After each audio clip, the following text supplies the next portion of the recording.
नमस्कार साथियों। आज हमारे अध्ययन का विषय है समस्थिति या कहें भूसंतुलन, जिसे अंग्रेजी में आइसोस्टेसी कहा जाता है। इसके अंतर्गत हम जानेंगे समस्थिति का अर्थ, विद्वानों द्वारा प्रस्तुत परिभाषाएं और समस्थिति के सिद्धांत का विकास। साथ ही हम जानेंगे किन किन विद्वानों ने समस्थिति के संबंध में अपनी संकल्पनाएं प्रस्तुत की है। तो आइए शुरू करते हैं समस्थिति के बारे में अध्ययन। सबसे पहले हम बात करेंगे समस्थिति या कहें भूसंतुलन से क्या तात्पर्य है। साथियों, भूतल पर पर्वत, पठार, मैदान, झीलें तथा महासागर आदि अनेक प्रकार की आकृतियां पाई जाती हैं और आप भी इस बात का अनुभव करते होंगे कि इन आकृतियों के आकार व विस्तार में पर्याप्त अंतर पाया जाता है। इतना होने के बावजूद भी ये आकृतियां भूतल पर स्थिर है और इससे यह प्रकट होता है कि ये विभिन्न आकार, प्रकार व विस्तार वाली आकृतियां एक निश्चित प्राकृतिक नियम के अनुसार संतुलित है, अन्यथा इनका वर्तमान स्वरूप में स्थिर रहना कठिन हो जाता।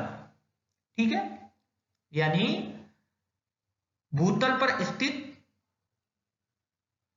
विभिन्न या कहें अनेक प्रकार की आकृतियां जिनके आकार और विस्तार में पर्याप्त अंतर है, ये सभी आकृतियां एक निश्चित प्राकृतिक नियम के अनुसार संतुलित हैं और इसी विचार को विद्वानों ने भूसंतुलन या समस्थिति का नाम दिया है। जब कभी इनमें संतुलन बिगड़ता है तो भयंकर भू हलचल पैदा होती है। ठीक है, जैसा कि मैंने बताया, समस्थिति या कहें भूसंतुलन को अंग्रेजी में आइसोस्टेसी कहा जाता है और यह आइसोस्टेसी शब्द कहां से निकला तो बताना चाहूंगा। इस शब्द की उत्पत्ति ग्रीक भाषा के आइसोस्टेशियम शब्द से हुई है और जिसका तात्पर्य है समस्थिति। ठीक है, सरल शब्दों में हम समस्थिति को इस प्रकार व्यक्त कर सकते हैं कि परिभ्रमण करती पृथ्वी पर, यानी अपने अक्ष पर घूमती हुई पृथ्वी पर ऊपर स्थित क्षेत्रों, यानी जो क्षेत्र उभरे हुए हैं जैसे पर्वत, पठार, मैदान आदि। ठीक है, तथा गहराई में स्थित क्षेत्रों, यानी वे क्षेत्र जो गहराई में स्थित हैं जैसे महासागरीय तली, इनमें भौतिक या यांत्रिक स्थिरता की दशा ही संतुलन है। ठीक है, आर्थर होम्स महोदय ने भी अपने शब्दों में समस्थिति को परिभाषित किया है और इन्होंने बताया है कि समस्थिति भूपटल पर विस्तृत भूखंडों में पाई जाने वाली संतुलन की वह दशा है जो भूतल पर विभिन्न ऊंचाइयों तक उभरे हैं तथा पर्वतमालाओं, पठारों, मैदानों व महासागरीय नित्तल के रूप में विस्तृत है। यानी आर्थर होम्स महोदय ने बताया है कि समस्थिति या कहीं भूसंतुलन भूपटल पर विस्तृत भूखंडों में पाई जाने वाली संतुलन की दशा है जो भूतल पर विभिन्न ऊंचाइयों तक उभरे हुए हैं और पर्वतमालाओं, पठारों, मैदानों, महासागरीय नित्तल आदि के रूप में विस्तृत हैं। ठीक है, इस प्रकार हमने समस्थिति के अर्थ तथा परिभाषा के बारे में जाना। ठीक है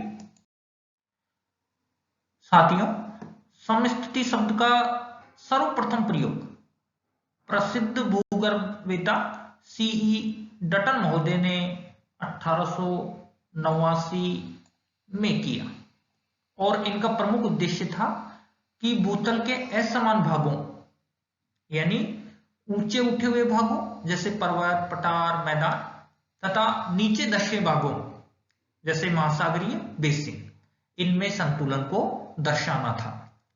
और डटन महोदय का मानना था कि भूतल पर स्थित पर्वत, पठार, मैदान तथा महासागरीय तली के नीचे स्थित पदार्थ का भार समान होगा। यानी वे मानते थे कि ऊंचे उठे भागों का घनत्व कम और नीचे धंसे भागों का घनत्व अधिक होगा। और साथ ही उनका मानना था कि इन सभी स्थलाकृतियों का भार नीचे एक सीधी रेखा में बराबर होगा। वह सीधी रेखा जिसके सारे इन सभी स्थलाकृतियों का भार बराबर होता है, उस सीधी रेखा को या कहें आधार तल को इन्होंने समदबाव रेखा या कहें समतोल रेखा या कहें क्षतिपूर्ति रेखा बताया है। ठीक है। और किसी कारणवश यदि भूसंतुलन समाप्त हो जाता है तो ऐसी स्थिति में क्षतिपूर्ति द्वारा संतुलन पुनः स्थापित हो जाता है। ठीक है। इसको आप इस तरह समझ सकते हैं कि पर्वत आदि उच्च भागों से नदी अपरदन करके अवसाद को अपने डेल्टाई भाग तथा सागर में जमा करती है। आप देख सकते हैं यह नीले रंग की रेखा एक नदी है जो पर्वत आदि उच्च भूभागों से अपरदन करके मलबे को अपने डेल्टाई भाग तथा सागर में जमा करती है। परिणाम स्वरूप इस पहाड़ी क्षेत्र या कहें इस उच्च भूभाग का भार कम होने लगता है क्योंकि नदी ने यहां अपरदन से अवसाद को दूर हटा दिया, जबकि इस डेल्टाई क्षेत्र में भार बढ़ने लगता है क्योंकि नदी ने अपरदन से प्राप्त मलबे को यहां जमा किया है। परिणाम स्वरूप भू संतुलन समाप्त हो जाता है। प्रकृति में इस संतुलन को पुनः स्थापित करने के लिए यह पहाड़ी भाग ऊपर उठने लगता है और नदी का डेल्टाई क्षेत्र नीचे धंसने लगता है। ठीक है। साथ ही नीचे इस डेल्टाई क्षेत्र से मलबा पहाड़ी भाग के नीचे आने लगता है। इस प्रकार प्रकृति में संतुलन बना रहता है। यानी नदी ने पहाड़ी आदि उच्च भूभागों से अपरदन करके मलबे को डेल्टाई तथा सागरीय भागों में जमा किया। इससे भू संतुलन बिगड़ा, यानी पहाड़ी क्षेत्रों का भार घटने लगा और डेल्टाई क्षेत्र का भार बढ़ने लगा।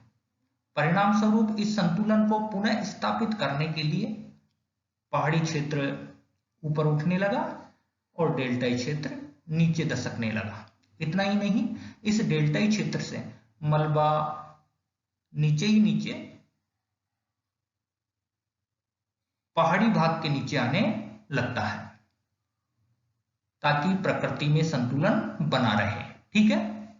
इस प्रकार किसी कारणवश भू संतुलन समाप्त होने की स्थिति में क्षतिपूर्ति द्वारा संतुलन पुनः स्थापित हो जाता है, तो इसे हम क्षतिपूर्ति कहेंगे, जिससे जो संतुलन समाप्त हो गया है वह संतुलन पुनः स्थापित होता है। ठीक है। अब हम बात करेंगे समस्थिति के सिद्धांत का विकास कैसे हुआ। तो बताना चाहूंगा इसका अपना एक लंबा इतिहास रहा है। पियरे बोगर सन 1735 में एंडीज के पर्वतीय क्षेत्रों में भूगणितीय सर्वेक्षण कर रहे थे और इस दौरान उन्होंने इस बात का अनुभव किया कि एंडीज पर्वत का आकर्षण खिंचाव उतना नहीं था जितना उसके पिंड से हो सकता था। यानी बताना चाहूंगा सर्वेक्षण यंत्रों में प्रयोग किए जाने वाला एक साउल सूत्र भी होता है, यानी साउल पिंड भी होता है, और यह साउल पिंड पर्वतों की चट्टानों के गुरुत्वाकर्षण के अनुपात में कम या ज्यादा मात्रा में आकर्षित होता है। तो बोगर महोदय ने इस बात को पाया कि चिम्बराजो नामक ज्वालामुखी पर्वत के उत्तर तथा दक्षिण की ओर साउल सूत्र का आकर्षण उनकी आशा से बहुत कम रहा। यानी एंडीज के पर्वतीय क्षेत्रों में स्थित चिम्बराजो नामक ज्वालामुखी पर्वत के उत्तर तथा दक्षिण की ओर साउल सूत्र का जितना आकर्षण होना चाहिए था उतना नहीं हो पाया। तो इस दौरान उन्होंने इस बात को जाना कि उच्च पर्वतीय श्रेणियां जो है वो साउल सूत्र को अपनी ओर उतना आकर्षित नहीं करती जितना उनको करना चाहिए। इस तरीके से यह असंगति पियरे बोगर महोदय ने अनुभव की। ठीक है, इस तरह की असंगति 1854 में सर जॉर्ज एवरेस्ट के निर्देशन में गंगा सिंधु के भूसर्वेक्षण के दौरान पाई गई। बताना चाहूंगा उस समय सर जॉर्ज एवरेस्ट भारतीय भूसर्वेक्षण विभाग के अध्यक्ष थे और इनकी देखरेख में गंगा सिंधु के मैदान में भूसर्वेक्षण का काम चल रहा था और उस दौरान कल्याण तथा कल्याणपुर नामक दो स्थानों की अक्षांशीय माप ली जानी थी और इन दोनों स्थानों की अक्षांशीय माप प्रत्येक की दोनों विधियों, एक त्रिभुजीकरण तथा दूसरी खगोलीय निरीक्षण विधि से ली गई और इन दोनों स्थानों की अक्षांशीय मापों में जो अंतर आया वह था 5.236 सेकंड का। और बताना चाहूंगा कल्याण की दूरी हिमालय से 96 किलोमीटर थी। ठीक है, दिए गए चित्र में आप देख सकते हैं ये वो दो स्थान हैं, एक कल्याण दूसरा कल्याणपुर, जिनको सर जॉर्ज एवरेस्ट के निर्देशन में जब गंगा सिंधु के मैदान में सर्वेक्षण का कार्य चल रहा था उस दौरान अक्षांशीय माप के लिए चुना गया। एक बात बताना भूल गया, सर जॉर्ज एवरेस्ट वह व्यक्ति थे जिनके नाम पर माउंट एवरेस्ट चोटी का नाम रखा गया। ठीक है, अब मैं बताना चाहूंगा कल्याण की दूरी हिमालय से मात्र 96 किलोमीटर थी, जबकि कल्याणपुर कल्याण से 603 किलोमीटर की दूरी पर स्थित है। ठीक है, अब इन दोनों स्थानों की अक्षांशीय माप ली गई और प्रत्येक स्थान की अक्षांशीय माप दोनों विधियों से, एक त्रिभुजीकरण और दूसरी खगोलीय निरीक्षण विधि से ली गई। ठीक है, और दोनों स्थानों की अक्षांशीय मापों का जो अंतर रहा वह अंतर था 5.236 सेकेंड। ठीक है, अब आप देख सकते हैं कल्याण तथा कल्याणपुर इन दोनों स्थानों पर त्रिभुजीकरण विधि से जो अक्षांशीय माप ज्ञात की गई उसका अंतर आया 5 डिग्री 23 मिनट 42.294 सेकंड। ठीक है, जबकि इन्हीं दोनों स्थानों पर खगोलीय निरीक्षण विधि से जो अक्षांशीय माप ली उस माप का अंतर आया 5 डिग्री 23 मिनट 37.058 सेकंड। ठीक है, इस प्रकार कल्याण तथा कल्याणपुर इन दोनों स्थानों पर त्रिभुजीकरण तथा खगोलीय विधि इन दोनों विधियों से ली गई अक्षांशीय मापों का जो अंतर रहा वह था 5.236 सेकंड। ठीक है,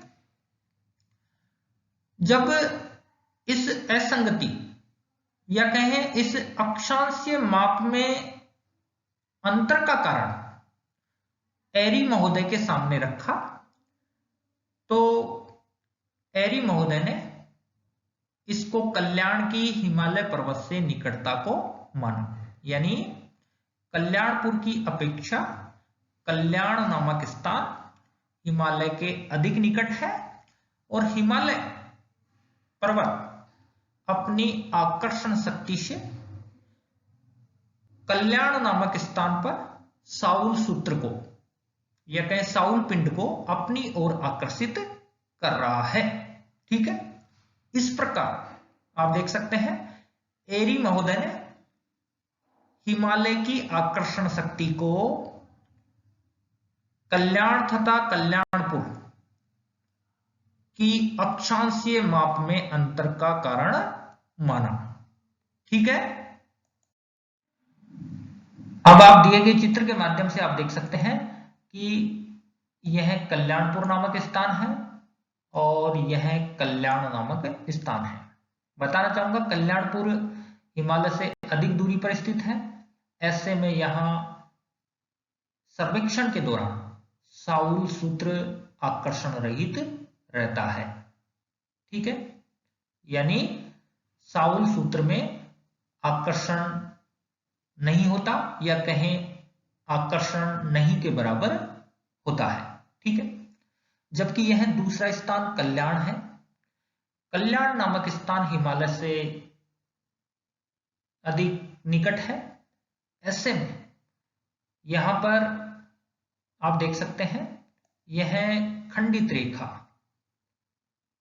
आकर्षण रहित साउल सूत्र को प्रदर्शित कर रही है, जबकि आप देख सकते हैं कि यहां कल्याण नामक स्थान पर साउल सूत्र हिमालय की आकर्षण शक्ति के कारण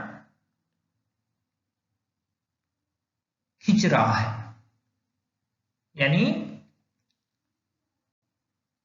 यहां पर साउल सूत्र की जो दिशा है या कहें साउल सूत्र इस गहरी रेखा के अनुरूप होता है, जबकि होना चाहिए इस खंडित रेखा के अनुरूप, किंतु हिमालय की आकर्षण शक्ति के कारण यह साउल सूत्र खींच रहा है और यह हिमालय की शक्ति ही इन दोनों स्थानों, एक कल्याण दूसरा कल्याणपुर पर दोनों विधियों, एक त्रिभुजीकरण दूसरी खगोलीय निरीक्षण से ली गई अक्षांशीय माप के अंतर का कारण है। ठीक है, इस प्रकार एरी महोदय ने कल्याण तथा कल्याणपुर नामक स्थानों की दोनों विधियों से ली गई अक्षांशीय माप में अंतर का कारण हिमालय के आकर्षण को माना।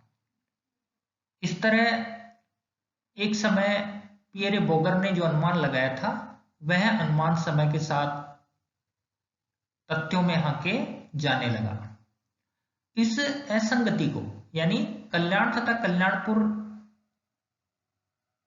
स्थानों की अक्षांशीय माप में अंतर संबंधी असंगति को प्राट महोदय के सामने रखा गया, तो उन्होंने इसकी एक नई व्याख्या प्रस्तुत की। प्राट ने दोनों स्थानों पर हिमालय के आकर्षण से साउल पिंड में आई त्रुटि का अनुमान लगाया और यह अनुमान यह आधार मानते हुए लगाया कि हिमालय भी महाद्वीपों की तरह ही सियाल से बना है और जिसका घनत्व 2.75 है, और इस आधार पर प्राट महोदय ने गणना की तो यह अंतर, वास्तविक अंतर जो 5.236 सेकंड था से लगभग 3 गुना अधिक था। ठीक है, आप देख सकते हैं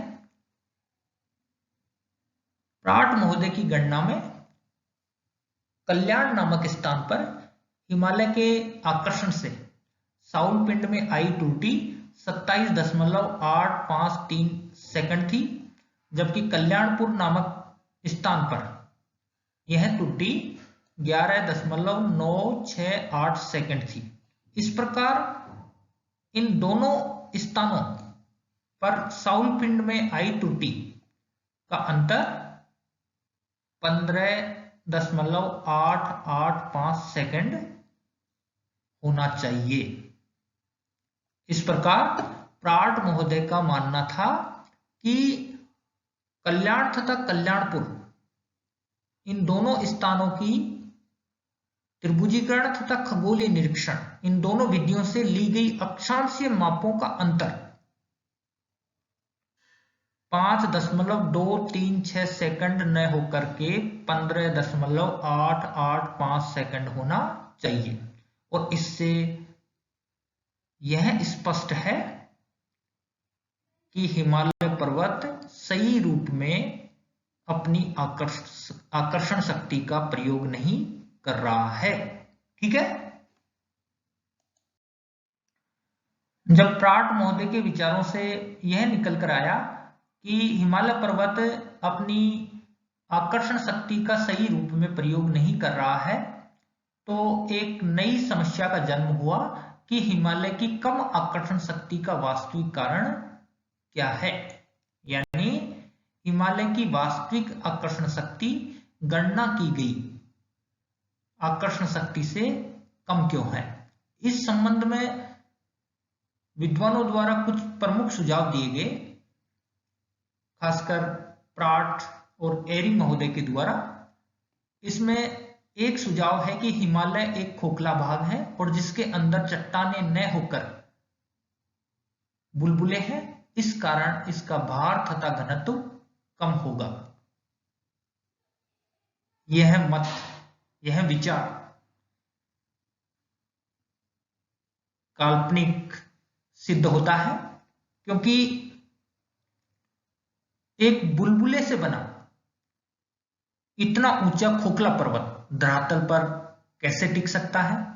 क्या आप इस बात से सहमत हैं? नहीं होंगे। जबकि दूसरा विचार या कहें सुझाव यह दिया गया कि हिमालय के ऊपर के अत्यधिक पदार्थ का संतुलन नीचे के कम घनत्व के पदार्थ से होता है, जिस कारण इसका भार तथा आकर्षण शक्ति कम होगी। ठीक है। साथ ही एक सुझाव यह भी दिया गया कि हिमालय की शेल का घनत्व, यानी हिमालय जिन शेलों से बना है उनका घनत्व कम होगा, जिस कारण भार और इसकी आकर्षण शक्ति कम होगी। ठीक है। एक विचार यह भी किया गया कि पृथ्वी के अंदर एक ऐसा तल होगा, आप देख सकते हैं, यह मैंने एक लाल रंग की आड़ी रेखा खींची है। तो एक यह भी विचार किया गया कि पृथ्वी के अंदर एक ऐसा तल होगा जिसके नीचे घनत्व में अंतर नहीं पाया जाता, जबकि इस तल के ऊपर घनत्व में अंतर पाया जाता है। इस प्रकार इस तल के सारे सभी भाग बराबर भार या कहें वजन रखते हैं। ठीक है। और यह भी मान लिया गया कि जो भाग जितना अधिक ऊंचा होगा या कहीं बड़ा होगा उसका उतना ही कम घनत्व होगा, और जो भाग जितना अधिक छोटा होगा या नीचा होगा उसका घनत्व भी उतना ही अधिक होगा या कहीं घनत्व अधिक होगा। ठीक है। इस प्रकार समय के साथ भूसंतुलन या कहें समस्थिति के सिद्धांत का प्रतिपादन हुआ। ठीक है। बताना चाहूंगा, समस्थिति या कहें भूसंतुलन के संबंध में अनेक विद्वानों ने अपने विचार प्रस्तुत किए हैं या कहें संकल्पनाएं प्रस्तुत करी हैं, जिनमें एरी, प्राट, बॉबी, जोली, हैफोर्ड और होम्स महोदय के विचार अधिक महत्वपूर्ण हैं। ठीक है। इस प्रकार आज हमने एक महत्वपूर्ण टॉपिक का अध्ययन किया। अंत में आप सभी का धन्यवाद।